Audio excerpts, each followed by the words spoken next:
Sai Nadhaya Namaha. Chapter 48. Warding of Devotees' Calamities. Story of Shavade, Sapatnekar. At the commencement of this chapter, someone asked Hemat Pant whether Sai Baba was a guru or Sadguru. In order to answer the question, Hemat Pant describes the signs or marks of a Sadguru as follows. Signs of Sadguru. He who teaches us Ved and Vedant or the 6 Shastras, he who controls the breath or brands his body with mudras, or gives pleasing discourses regarding Brahma, he who gives mantras to the disciples and orders them to chant the same a certain number of times but does not assure them any result in a definite time.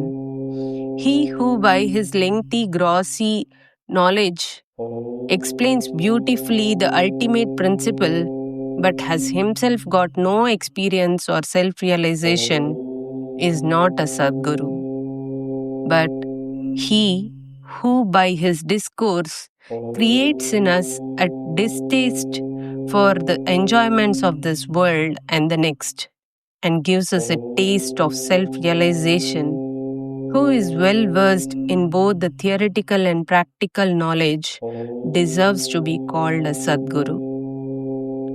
How can he who is himself devoid of self-realization give it to the disciples?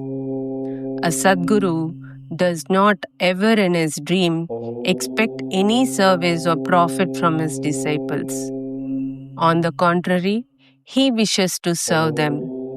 He does not think that he is great and the disciple is small. Not only he loves him as his son, but regards him as equal to himself or as Brahma. The main characteristic of a Sadguru is that he is the abode of peace. He is never restless nor ruffled. He has no pride of his learning. The poor and the rich, the small and the great are the same to him. Hemat Pant thinks that on account of the store or accumulation of merits in his past births, he had the good fortune of meeting and being blessed by such a Sadguru as Sai Baba. Even in full youth, he hoarded nothing. He had no family, no friend, no home, nor any support. Since he was 18, his control of mind was perfect and extraordinary. He lived then in secluded places and always abided in his self. On seeing the pure attachment of his devotees, he always acted in their interests, and hence he was in a way dependent on them. What experiences he gave to his devotees while he was living in flesh are felt even today after his Mahasamadhi by those who attach themselves to him. What the devotees have to do is this. They have to trim their heart lamp of faith and devotion and burn in it wicks of love, and when this is done, the flame of knowledge will be lit up and shine brighter. Mere knowledge without love is dry. Nobody wants such knowledge. Without love, there is no contentment. So we should have unbroken and unbounded love. How can we praise love? Everything is insignificant before it. Without love, our reading, hearing, and the study are of no avail. In the wake of love come devotion, dispassion, peace, and liberation with all their treasures. We do not get love for anything unless we feel earnestly about it. So, where there is real yearning, God manifests Himself. It includes love, and it is the means of liberation. Now, let us revert to the main story of this chapter. A man should go to a true saint with a pure mind or even otherwise and hold his feet ultimately he is sure to be saved. This is illustrated by the following stories. Mr. Shevade. Mr. Sapatnekar of Akkalkot was studying for law. A co-student, Mr. Shevade, met him. Other fellows, students also got together and compared notes of their study. It was found by the questions and answers amongst themselves that Mr. Shevade was the least prepared of all for the examination, and therefore all the students derided him. But he said that though he was not prepared, he was sure to pass the examination, as his Sai Baba was there to get him through it successfully. Mr. Sapatnekar was surprised at this remark. He took Mr. Shevade aside and asked him who this Sai Baba is whom he extolled so high. He replied, "There lives in a masjid in Shirdi a fakir.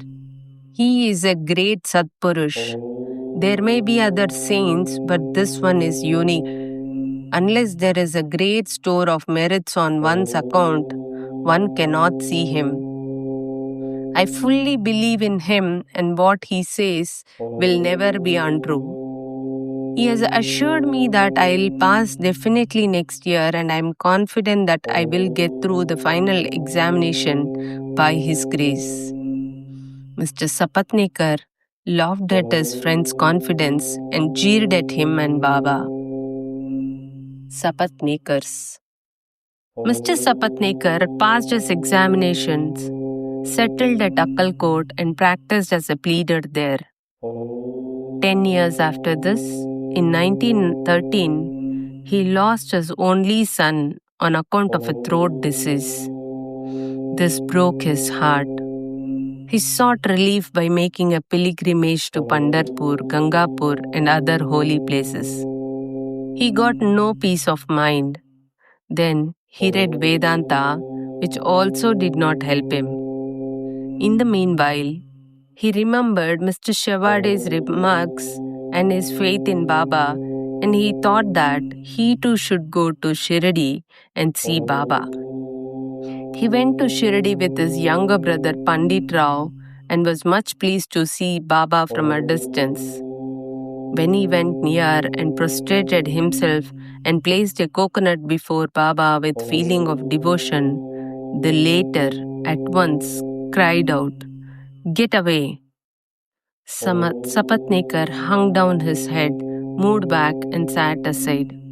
He wanted to consult somebody who would advise him how to proceed. Somebody mentioned Bala Shimpi's name. Sapatnekar saw him and sought his help. They bought Baba's photos and came with them to the masjid. Bala Shimpi took a photo in his hand, gave it to Baba, and asked whose photo it was. Baba said that this photo was of the Yar of him, pointing to Sapatnekar. Saying this, Baba laughed and all others joined. Bala asked Baba the significance of the laugh and beckoned Sapatnekar to come forward and take darshan. When Sapatnekar began to prostrate himself, Baba again cried, "Get out!" Sapatnekar did not know what to do. Then they both joined their hands and sat before Baba praying. Baba finally ordered Sapatnekar to clear out immediately.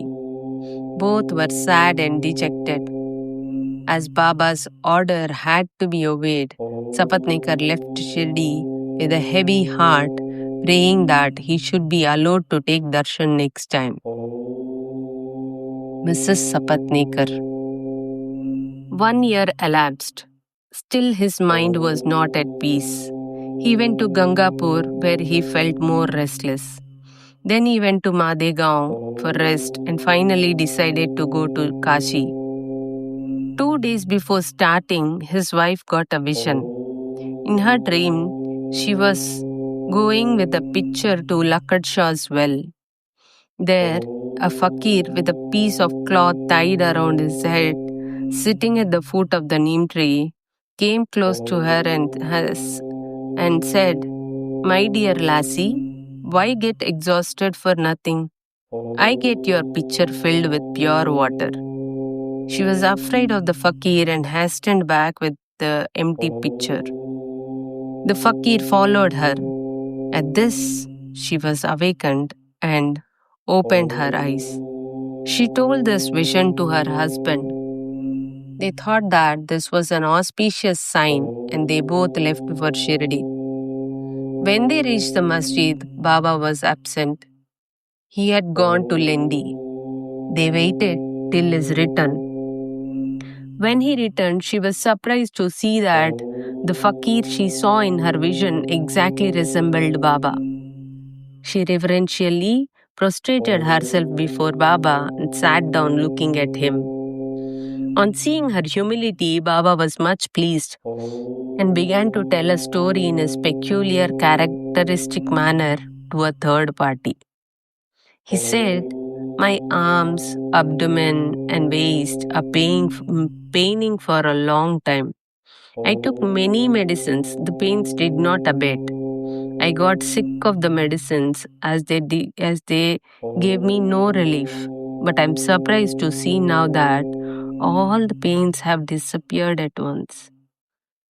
Though no name was mentioned, it was the story of Mrs. Sapatnekar herself. Her pains, as described by Baba, left her soon and she was happy.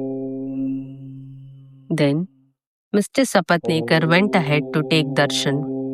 He was again welcomed with the former get out. This time, he was more penitent and persevering. He said that Baba's displeasure was due to his past deeds and resolved to make amends for the same. He determined to see Baba alone and ask his pardon for his past actions. He placed his head on Baba's feet and Baba placed his hand on him. And Sapatnekar sat stroking Baba's leg. Then a shepherdess came and sat massaging Baba's back. Baba, in his characteristic way, began to tell the story of Abanya. He related in the various vicissitudes of all his life, including the death of his only son. Sapatnekar was surprised to see that the story which Baba related was his own, and he wondered how Baba knew every detail of it.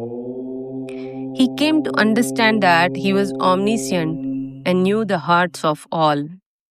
When this thought crossed his mind, Baba, still addressing the shepherdess and pointing to Sapatnekar, said, "This fellow blames me and charges me with the killing of his son. Do I kill people's children? Why does this fellow come to the masjid and cry? Now I'll do this. I will again bring that very child back in his wife's womb." With these words, he placed his blessing hand on his head and comforted him, saying, "These feet are old and holy. You are carefree now. Place entire faith in me and you will soon get your object." Sapatnekar was much moved with emotion. He bathed Baba's feet with his tears and then returned to his residence. Then he made preparations for worship and Naivedya and came back with his wife to the masjid. He offered all this to Baba and accepted prasad from him. There was a crowd in the masjid and Sapatnekar went there and saluted Baba again and again. On seeing heads clashing against heads, Baba said to Sapatnekar, "Oh, why do you prostrate yourself now and then? One namaskar offered with love and humility is enough." Then Sapatnekar witnessed that night the Chavdi procession described before. In that procession, Baba looked like a veritable Pandurang. At the parting next day, Sapatnekar thought that he should first pay 1 rupee as dakshina, and if Baba asked again, instead of saying no, he should pay 1 more, reserving with him sufficient amount of expenses for the journey. When he went to the masjid and offered 1 rupee, Baba asked for another as per his intention. When it was paid, Baba blessed him, saying, Take the coconut, put it in your wife's OT, and go away without the least anxiety. He did so, and within a year, a son was born to him, and with an infant of 8 months, the couple came to Shirdi, placed him at Baba's feet, and prayed thus: O Sainath, we do not know how to redeem your obligations. Therefore, we prostrate ourselves before you. Bless us, poor helpless fellows.